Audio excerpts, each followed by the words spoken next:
تخيل تكون في نص الغيط بالليل أو في الأرض الزراعية، وفجأة تلاقي ذئب أو ديب زي ما بنقول عليه جاي عليك وقصدك أنت. يا ترى في اللحظة دي هتعمل إيه؟ اللي حصل مع المتابع العزيز اللي شاركنا قصته حاجة أغرب من الخيال. في واحد من متابعينا الأعزاء اللي بشكره جدا من قلبي على مشاركته للقصة دي، حكى لينا موقف حقيقي حصل معاه زمان، وهو بيقول لنا إن هو دلوقتي عنده 64 سنة وربنا يديله الصحة والعافية. بيقول وهو صغير وكان بيسقي الذرة بالليل والدنيا كلها كانت هادية ومفيش غير صوت المية في الغيط، وفجأة شاف ديب جاي عليه من بعيد، وعين الديب كانت بتلمع وجاية في اتجاه صديقنا المتابع وكأنه قصده هو بالذات.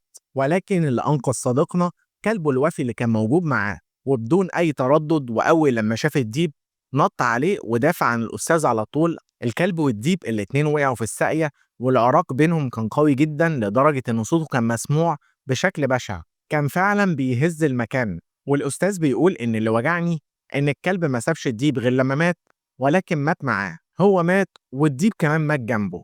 بيقول إن الكلب ضحى بنفسه علشاني، ودي كانت أصدق لحظة عرف فيها إن الوفاء مش مجرد كلام، الوفاء فعلا فعل. القصة دي هتفضل علامة في حياة صاحبها، وهتفضل علامة برضه في حياتنا كلنا. شكر خاص لمتابعنا اللي شارك القصة، ويا ريت لو عندكم قصص زي دي ابعتوها، يمكن تكون قصتك هي الفيديو اللي جاي. وبس كده، سلام.